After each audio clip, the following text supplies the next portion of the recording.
New York City, a vibrant metropolis full of contrasts, was about to face an unexpected transformation in an unlikely place, a prestigious suit store in the heart of the city.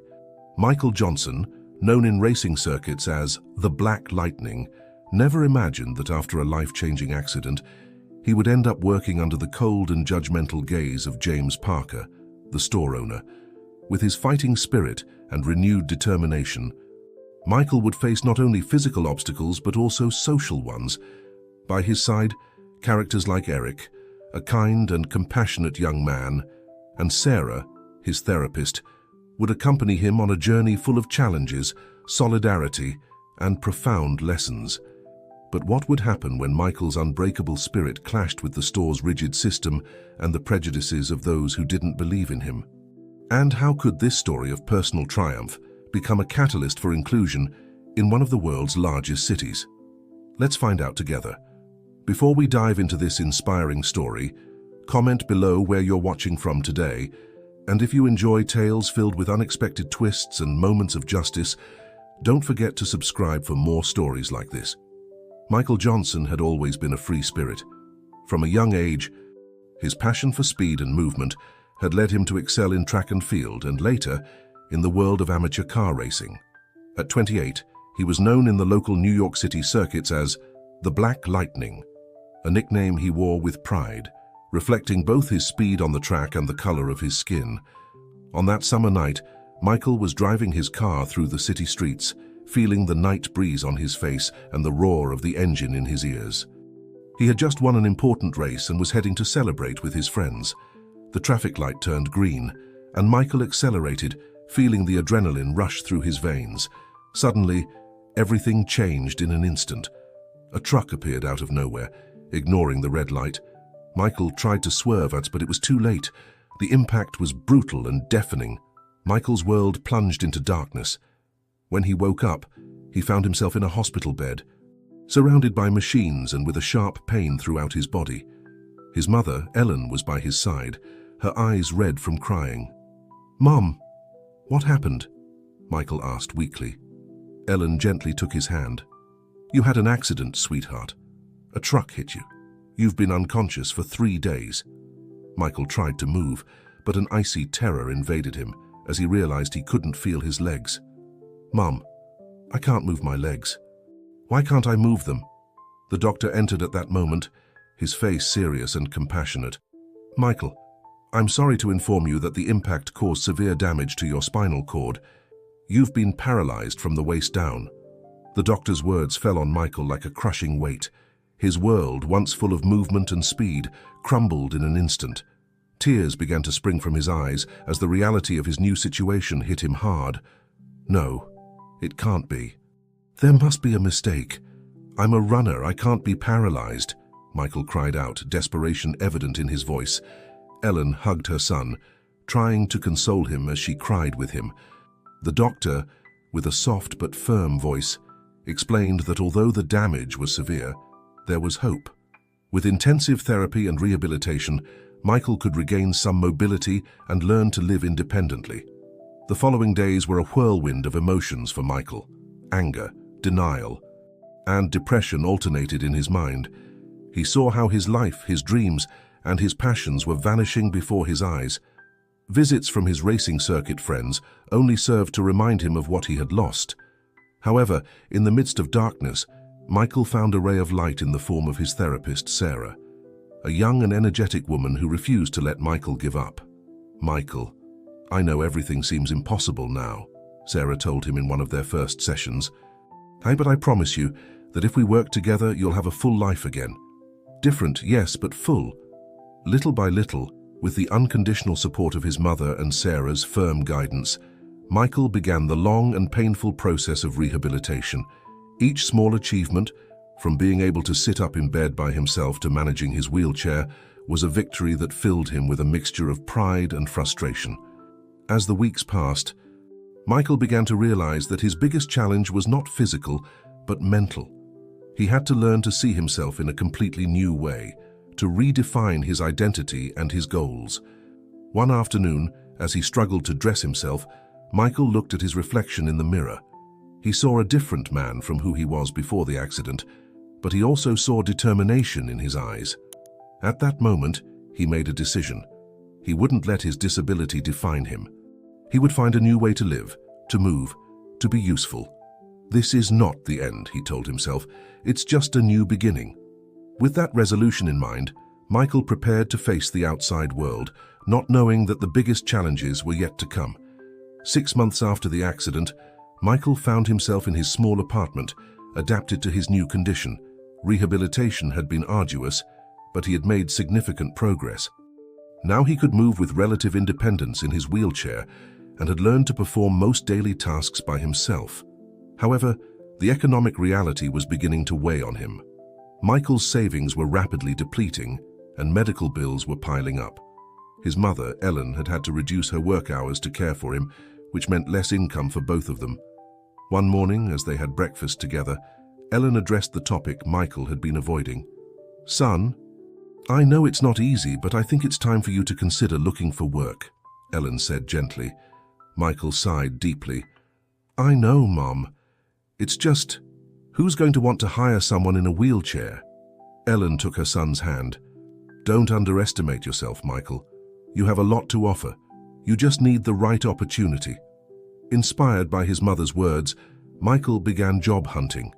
He sent dozens of applications and attended several interviews, but always received the same response: "We're sorry, but we're not equipped to accommodate your special needs."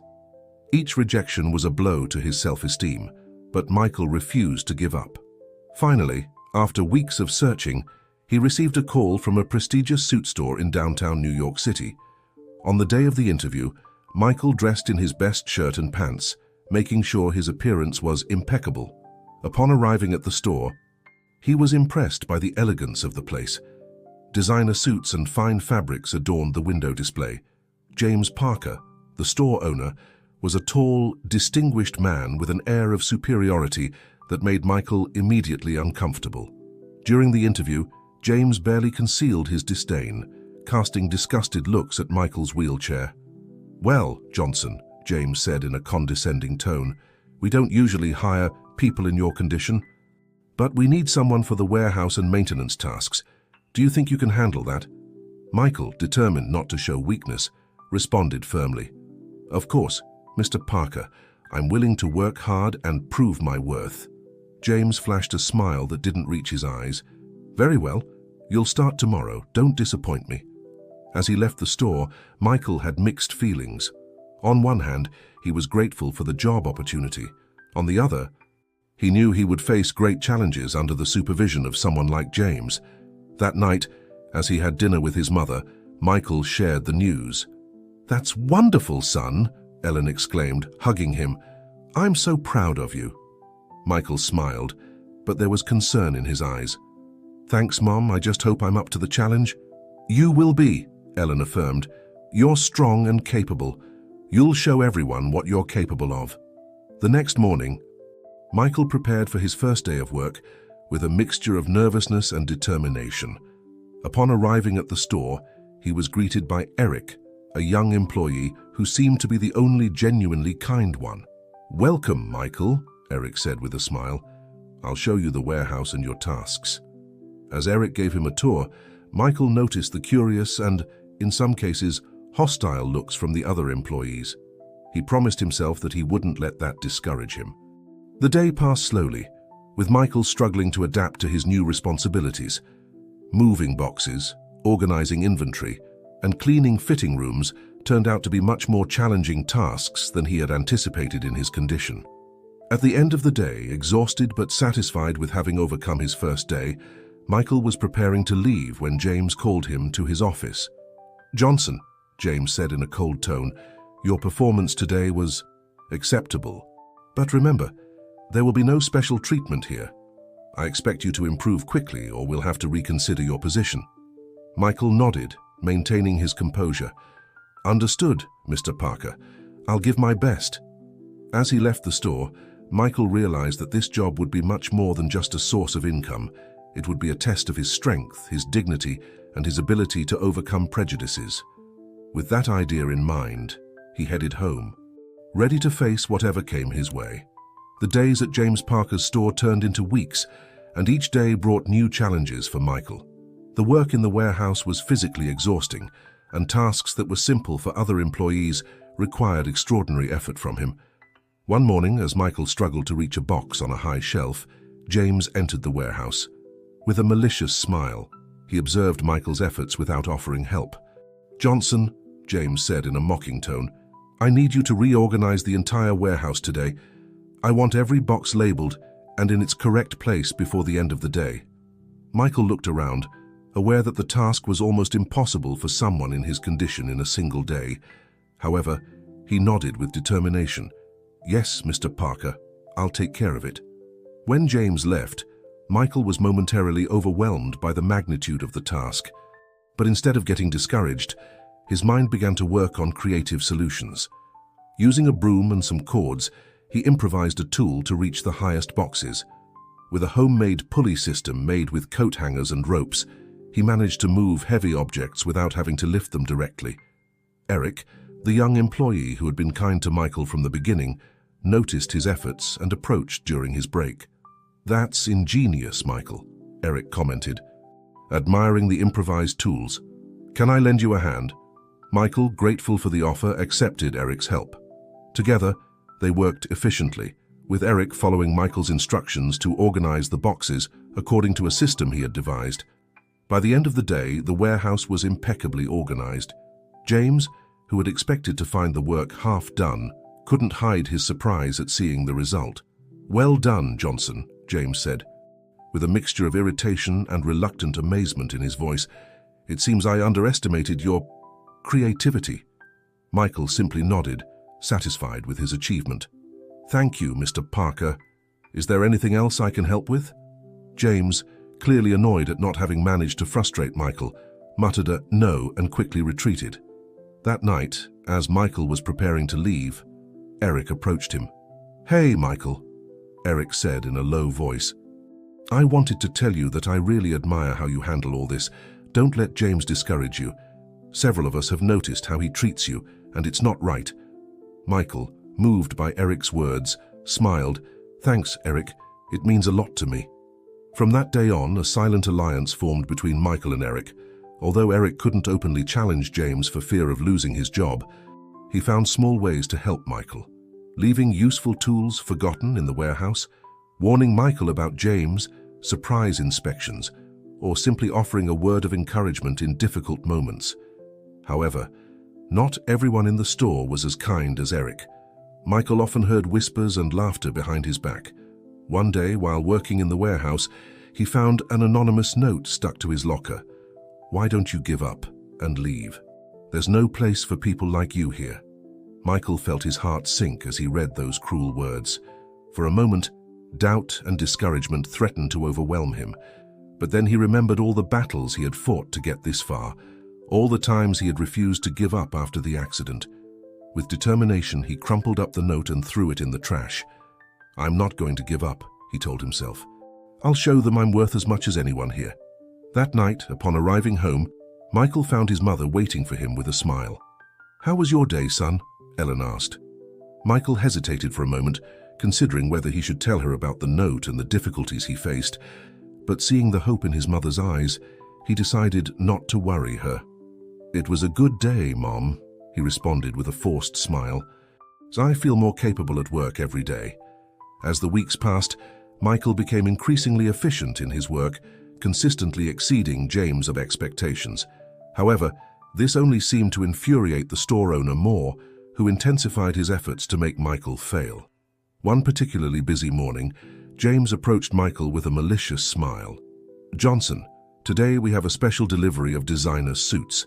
I need you to unpack them, organize them by size, and hang them in the display area. Everything must be ready before the store opens in 3 hours." Michael looked at the huge shipment and then at James. He knew it was an almost impossible task for someone in his condition in such a short time, but he nodded. "Yes, Mr. Parker, I'll get right on it." As soon as James left, Michael got to work. Using all the techniques and tools he had developed over the past few weeks, he began to unpack and organize the suits at a surprising speed. Eric Ahern, seeing the situation, discreetly approached. "Michael, let me help you with this. It's too much for one person." Michael smiled gratefully. "Thanks, Eric, but if James sees you helping me, it could get you in trouble. I'll handle it."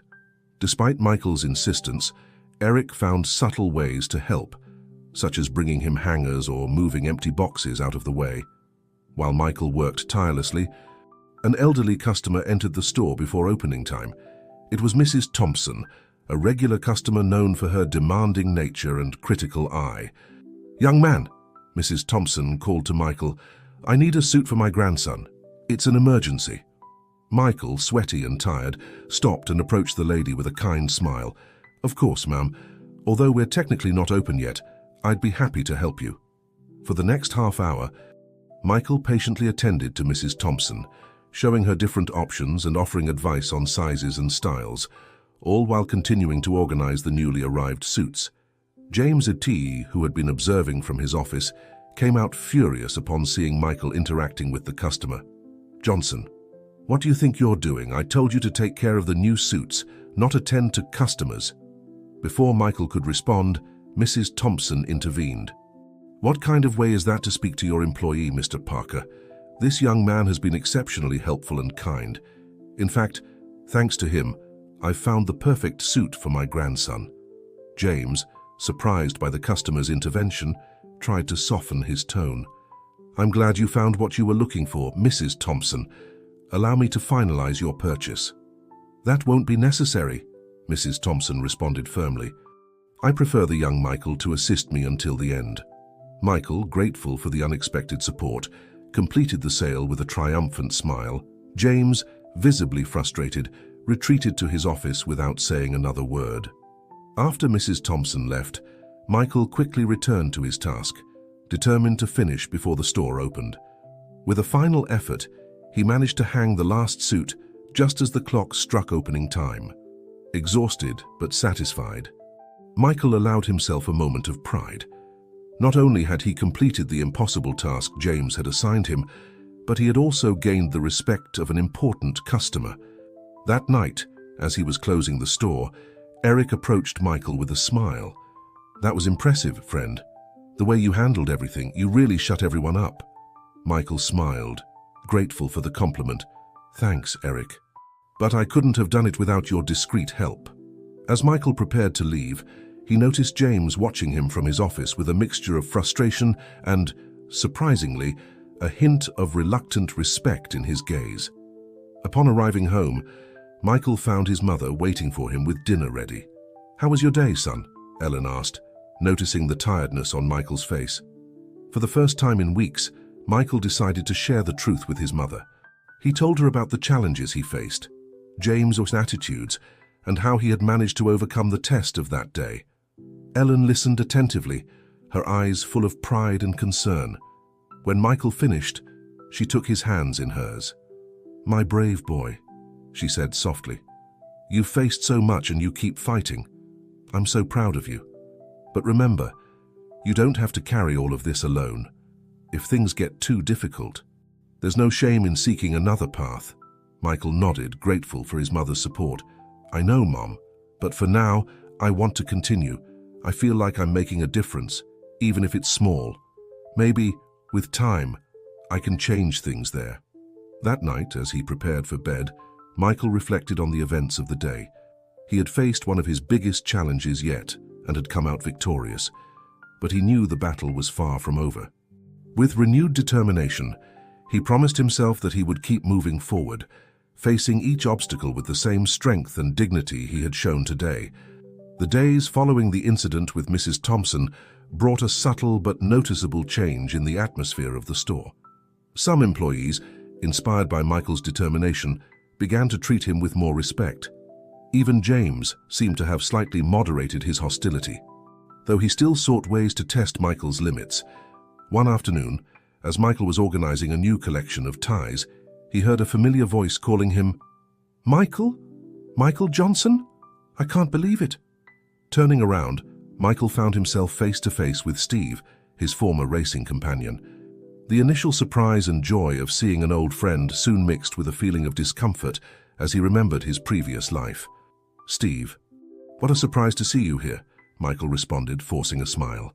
Steve, visibly uncomfortable seeing Michael in a wheelchair, tried to maintain a casual conversation. "It's been years, buddy. I heard about your accident. I'm so sorry." Michael nodded, appreciating the gesture. "Life takes many turns. What brings you here?" "Oh, I'm looking for a suit for a wedding," Steve replied. Then, as if a sudden idea struck him, he added, "Hey, you know what? I'm organizing a support meeting for people with disabilities this weekend. Why don't you come? It could be good for you to meet others who have gone through similar situations." Michael hesitated for a moment. The idea of facing a group of people who would see him primarily through the lens of his disability made him uncomfortable. However, something in Steve's sincerity made him reconsider. "I'll think about it. Thanks for the invitation," Michael finally responded. After Steve left, Michael remained thoughtful. The conversation had stirred up emotions and memories he had been trying to keep buried. That night, in the privacy of his room, Michael allowed himself, for the first time in a long time, to think about his life before the accident. He remembered the thrill of racing, the adrenaline, the feeling of freedom. Silent tears rolled down his cheeks as he grappled with the reality of all he had lost.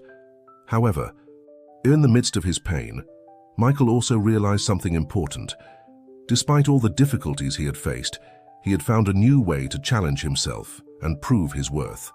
Maybe, he thought, it was time to fully accept his new reality and look for ways to help others who were going through similar situations.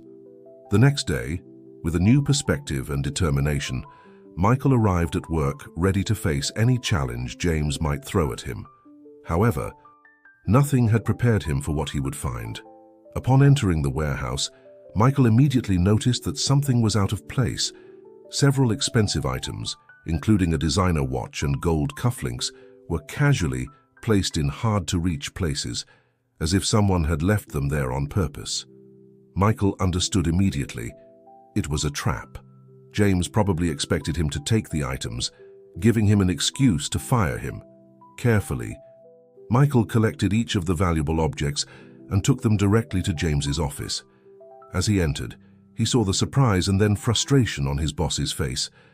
"Mr. Parker," Michael said calmly, "I found these items in the warehouse. They seem to be out of place, and I thought I should bring them to you directly." James, clearly disconcerted by the turn of events, stammered a response. "Ah, yes, thank you, Johnson. I was looking for those." Michael maintained his composure, though inside he was boiling with indignation. "If there's nothing else, I'll return to my tasks." As Michael turned to leave, James stopped him. "Wait, Johnson." There was an awkward pause before James continued, his voice laden with an emotion Michael couldn't fully identify. "Good work. You may go." That small moment of recognition, though mixed with frustration at the attempted trap, made Michael realize that maybe, just maybe, he was starting to crack James's hard facade. That night, Michael decided to attend the support meeting Steve had invited him to. Arriving at the community center where it was held, he initially felt overwhelmed by the variety of people and experiences he encountered. However, as he listened to others' stories, Michael began to feel a connection he hadn't experienced since his accident. Here were people who truly understood the challenges he faced daily, but who also celebrated his triumphs, no matter how small. At the end of the meeting, Michael approached Steve. "Thanks for inviting me," he said sincerely. "I think I needed this more than I thought." Steve smiled, putting a hand on Michael's shoulder. "I'm glad you came. You know, Michael, you were always a leader on the track. Maybe now you can be a leader in a different way, inspiring others who are going through what you've been through." Steve's words resonated deeply with Michael. As he returned home that night, he felt a new door opening before him. Maybe his purpose now was bigger than just overcoming challenges at work. Maybe he could use his experience to make a real difference in the lives of others. With this new perspective, Michael prepared to face the next day, ready not only to overcome the obstacles James might put in his way, but also to look for ways to make a positive difference in his work environment and beyond. The weeks following Steve's visit brought a palpable tension to the store. James, frustrated by his failed attempts to discredit Michael, had adopted a new strategy, ignoring him completely. While this made Michael's work easier in some ways, it also created an uncomfortable and isolating atmosphere. However, Michael remained focused on his work, finding satisfaction in small daily victories and in the growing support network he had begun to build both inside and outside the store. One Saturday morning, as Michael was helping a customer choose a suit, a crash was heard coming from the warehouse. Upon arriving at the scene, he found one of his co-workers, Tom, lying on the floor, surrounded by fallen boxes and complaining of pain. Without hesitating for a second, Michael approached Tom. "Are you all right? Where does it hurt?" Tom, visibly embarrassed and in pain, responded through gritted teeth. "My ankle. I think I twisted it when I fell." Michael, acting quickly, asked Eric to call an ambulance while he himself began to apply the first aid he had learned during his own rehabilitation. "Breathe deeply, Tom," Michael said calmly as he examined the swollen ankle. "I'm going to immobilize it to prevent further damage until help arrives." Using his experience and some improvised tools, Michael managed to stabilize Tom's ankle and keep him comfortable until the paramedics arrived. As they were taking Tom away in the ambulance, James came out of his office, drawn by the commotion. "What happened here?" he demanded, looking at the mess in the warehouse. Michael, still on the floor where he had been attending to Tom, responded, "Tom had an accident, sir. He twisted his ankle when he fell from the ladder. The ambulance is on its way." James looked around, noticing the fallen boxes and general disorder. His face hardened. "Well, I suppose we'll have to redistribute Tom's tasks. Johnson, I want this mess cleaned up before the end of the day, and make sure the inventory is complete and in order." Michael nodded, aware that the task would be overwhelming, especially considering they were already short-staffed due to Tom's absence. However, instead of complaining, he immediately began to work. As the day progressed, Michael noticed something surprising. Several of his co-workers, including some who had previously treated him with indifference or disdain, voluntarily offered to help him with the cleaning and reorganization of the warehouse. "I saw how you helped Tom," said Maria, one of the saleswomen. "It was really impressive. Let me give you a hand with this." Michael, moved by this unexpected support, gratefully accepted the help. "Thanks, Maria. I really appreciate it." As they worked together, Michael began to share some of the techniques he had developed to handle difficult tasks from his wheelchair. His co-workers listened with interest, many of them surprised by Michael's ingenuity and determination. By the end of the day, not only had they managed to clean up the mess and reorganize the inventory, but they had also implemented some of Michael's ideas to make the warehouse more accessible and efficient. James, who had been discreetly observing from his office, finally came out to inspect the work. His expression was unreadable as he toured the warehouse, noticing the changes and improvements. "Well done, Johnson," he finally said, in a tone that suggested a mixture of surprise and reluctant approval. "It seems you've turned this incident into an opportunity to improve our operations." Michael, surprised by the near compliment, simply nodded. "Thank you, Mr. Parker. We all worked together to achieve this." That night, as Michael prepared to leave, Eric approached him with a smile. "Hey, Michael, some of us are going to visit Tom in the hospital. Do you want to come?" Michael, surprised and touched by the invitation, immediately accepted. "Sure, I'd love to." At the hospital, Tom received the group with a mixture of surprise and gratitude. "I didn't expect to see so many of you here," he said, visibly moved. Michael approached Tom's bed. "How are you feeling? What did the doctors say?" Tom sighed. "I have a fractured ankle. They say I'll be out of commission for at least 6 weeks." Michael nodded understandingly. "I know it may seem like a long time now, but it will pass before you know it. If you need any advice on how to handle crutches or anything else, I'll be happy to help." Tom looked at Michael with new appreciation. "Thanks, Michael. I'm sorry if I ever treated you badly. I had no idea of everything you were capable of doing." The visit to the hospital marked a turning point in Michael's relationships with his co-workers. The barriers that had existed before began to crumble, and Michael found himself increasingly integrated into the team. In the following days, Michael noticed other subtle changes in the store. James, though still distant, no longer seemed to actively seek ways to sabotage Michael. In fact, on some occasions, he even seemed to consider Michael's suggestions for improving warehouse efficiency. One afternoon, as Michael was working on inventory, Sarah, his former therapist, entered the store. Seeing her, Michael felt a mixture of surprise and joy. "Sarah, what a surprise to see you here," Michael exclaimed, approaching to greet her. Sarah smiled warmly. "Michael, I'm so glad to see you. I've been thinking about you a lot lately." As they talked, Sarah told Michael about a new project she was working on, a clothing and accessories store designed specifically for people with disabilities. "We're looking for someone with retail experience and a unique perspective to help us run the store," Sarah said. "I immediately thought of you, Michael. Your experience here, combined with your personal understanding of the challenges faced by people with disabilities, makes you the perfect candidate." Michael was speechless for a moment, overwhelmed by the possibility opening up before him.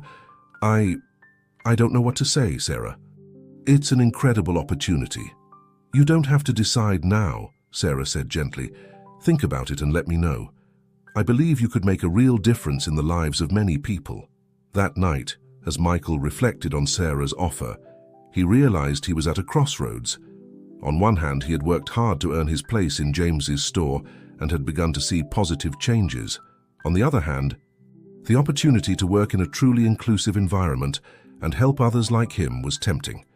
As he weighed his options, Michael couldn't help but feel that regardless of his decision, his experience at James's store had been transformative, not only for him but also for those around him. He had demonstrated that physical limitations did not define his worth or ability, and in the process, he had begun to change perceptions and attitudes. With these thoughts in mind, Michael prepared to face the coming days, knowing that whatever decision he made, he would do so with the strength and determination he had cultivated during his time at the store. The days following Sarah's visit were a whirlwind of emotions and reflections for Michael. The offer to run an inclusive store resonated strongly with him, touching that part of his being that yearned to make a bigger difference in the world. However, he also felt an unexpected loyalty to James's store and the relationships he had forged there. One morning, as Michael was organizing a new suit display, James approached him with an unusually serious expression. "Johnson," James began, his voice lacking its usual condescending tone, "I need to speak with you in my office." With a mixture of curiosity and apprehension, Michael followed James. Once inside, James closed the door and sat behind his desk. Looking at Michael with an indecipherable expression, "I've noticed some changes in the store lately," James said, choosing his words carefully. "Efficiency has improved, the work environment is more positive, and I can't ignore the fact that much of this is due to your influence." Michael, surprised by this unexpected admission, remained silent, waiting to see where James was going with this.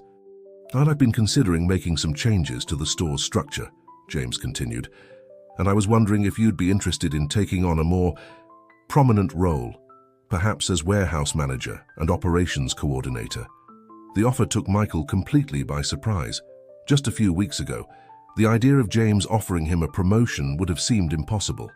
Now, he found himself in the difficult position of having to choose between two unexpected opportunities.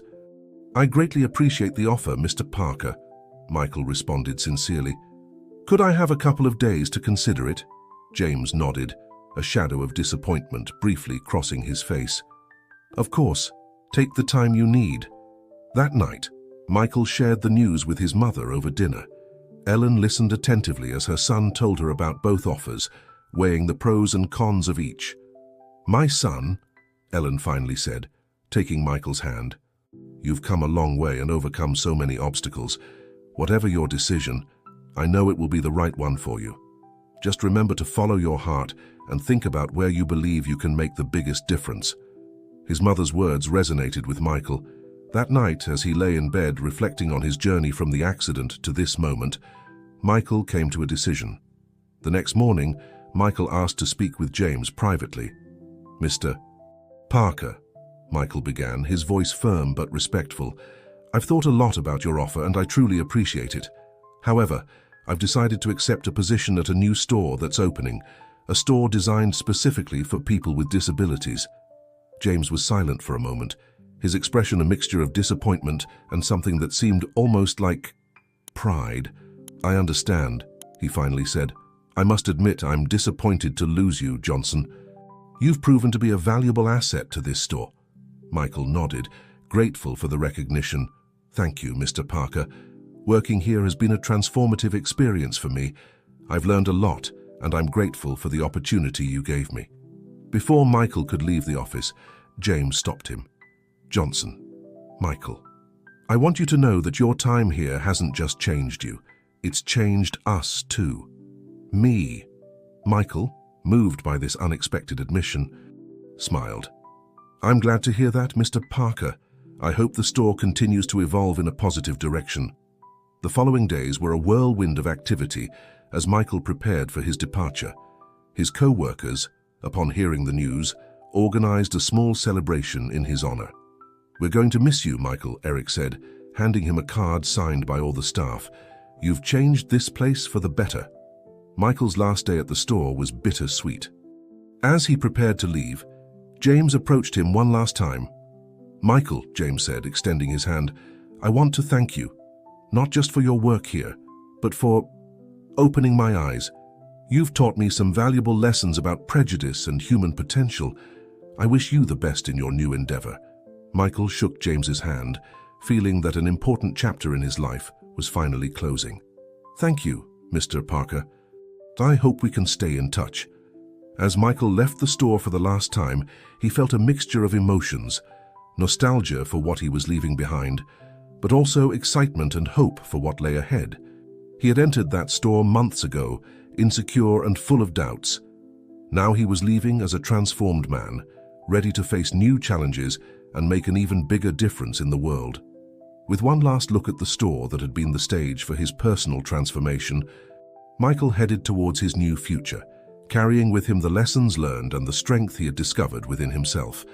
Michael's first day at Colors of Life, the inclusive store Sarah had mentioned, was a completely different experience from his start at James's store. From the moment he entered, Michael felt welcomed and valued. The store was a spacious and bright area, carefully designed to be accessible to people with all types of disabilities. There were extra-large fitting rooms to accommodate wheelchairs, braille labels, and staff trained in sign language.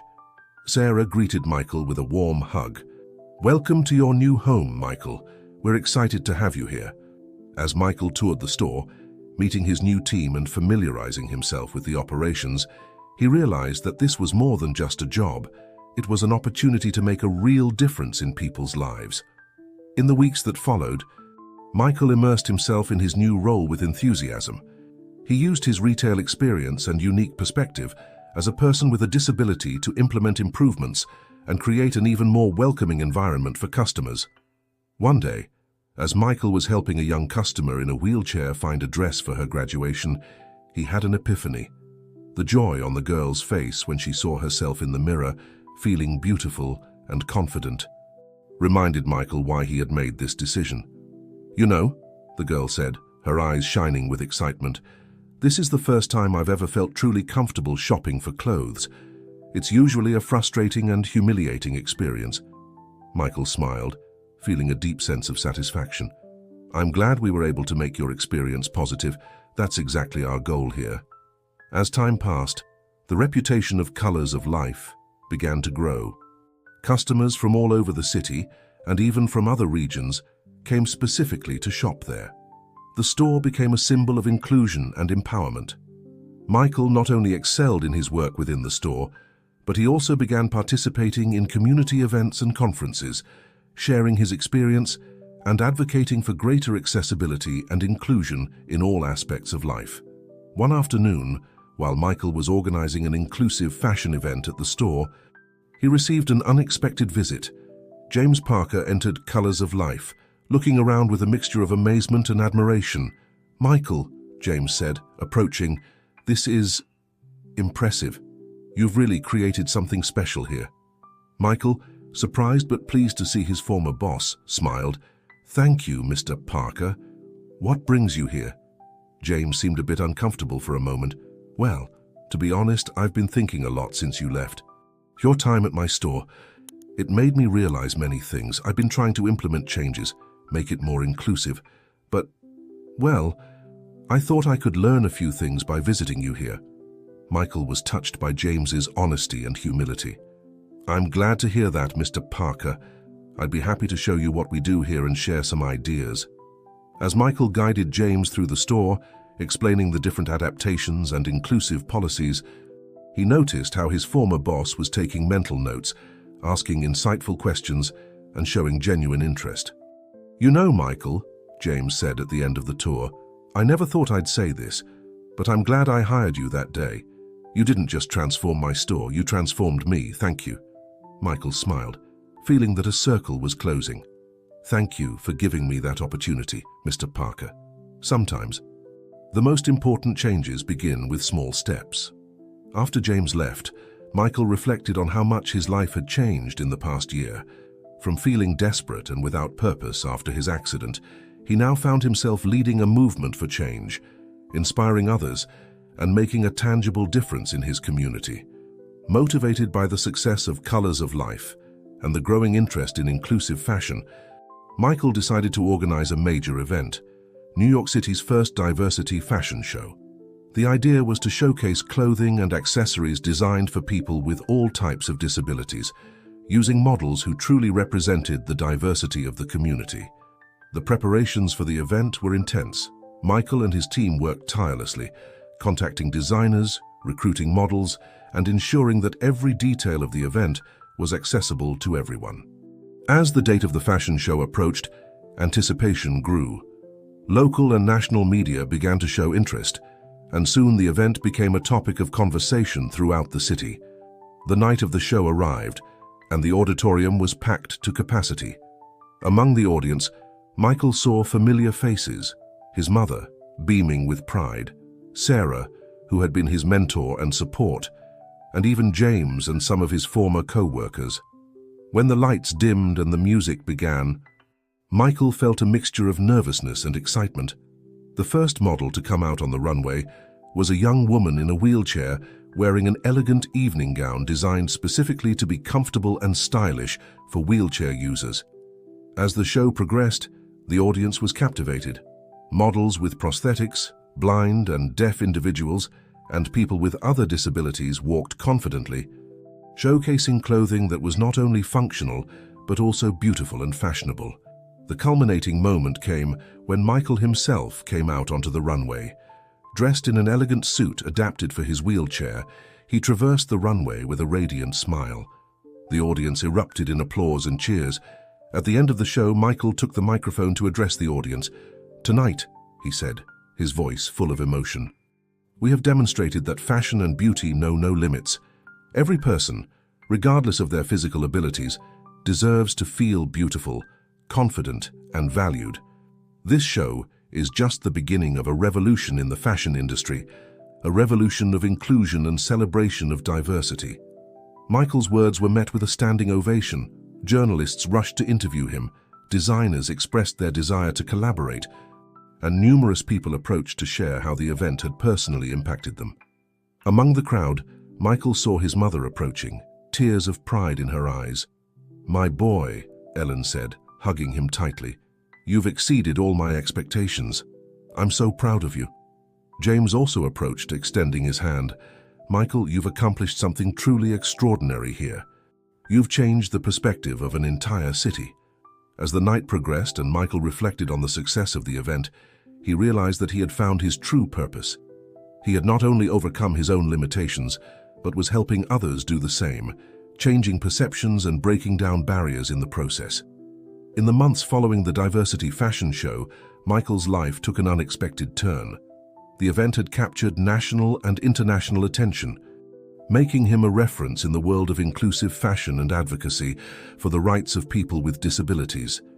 Invitations to give talks, participate in panels, and advise companies on inclusion arrived constantly.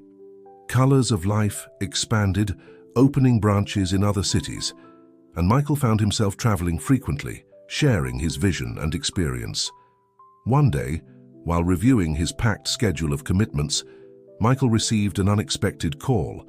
It was the mayor of New York City. "Mr. Johnson," said the mayor, "we're forming a special committee to improve accessibility and inclusion in our city. We'd like you to chair it. Your experience and vision would be invaluable for this project." Michael was speechless for a moment, overwhelmed by the magnitude of the opportunity. "It would be an honor, Mr. Mayor," he finally responded.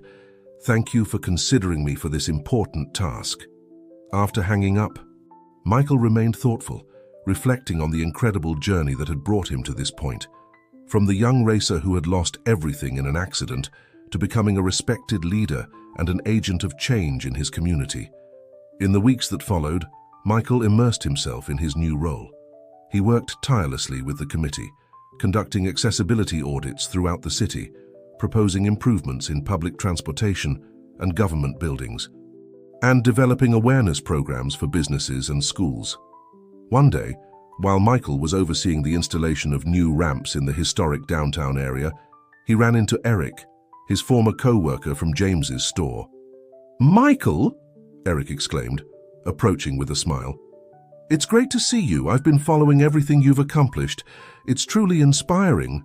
Michael smiled, genuinely happy to see his old friend. "Thanks, Eric. How are things going at the store?" "Incredibly well," Eric replied. "You know, after you left, James implemented many changes.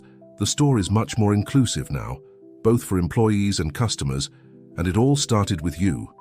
Michael was moved to hear this. "I'm glad to know that the change continued even after I left." As they talked, Michael noticed that several people were stopping to observe the new ramps, some even approaching to personally thank him for his work. He realized that each small change, each ramp, each inclusive policy was making a real difference in people's lives. That night, at a family dinner, Michael shared his experiences of the day with his mother and Sarah, who had become an integral part of his life. "You know, Mom," Michael said, his voice full of emotion, "there was a time when I thought my life was over after the accident. But now I realize that was just the beginning of something much bigger." Ellen took her son's hand, her eyes shining with pride and love. "I always knew you were destined for great things, my boy. You just needed to find your true path." Sarah nodded, smiling. "Michael, you've transformed your personal challenge into a mission to improve the lives of countless people. That's true strength and leadership." As the conversation continued, Michael reflected on everything that had happened since that fateful day of the accident. He had faced discrimination, overcome seemingly insurmountable obstacles, and in the process, had discovered an inner strength he didn't even know he possessed. Now looking to the future, Michael felt full of hope and purpose. He knew there was still much work to be done, many minds to change and barriers to break down. But he also knew he was prepared to face any challenge that came his way. The road won't always be easy, Michael thought, but every step we take towards inclusion and equality is a step towards a better world for everyone. With this renewed conviction, Michael prepared for the next day, ready to continue his work of transforming his city and, little by little, the entire world. As night fell over New York City, Michael looked out the window, observing the lights of the city that once seemed so hostile and was now becoming a model of inclusion. He smiled, knowing that each day would bring new opportunities to make a difference. And so, Michael Johnson, the man who once thought he had lost everything, realized that he had actually gained a much greater purpose, to be a beacon of hope and a catalyst for change for all those who, like him, faced challenges that seemed insurmountable. With a heart full of gratitude and determination, Michael prepared for sleep, eager to see what new adventures and opportunities the dawn would bring.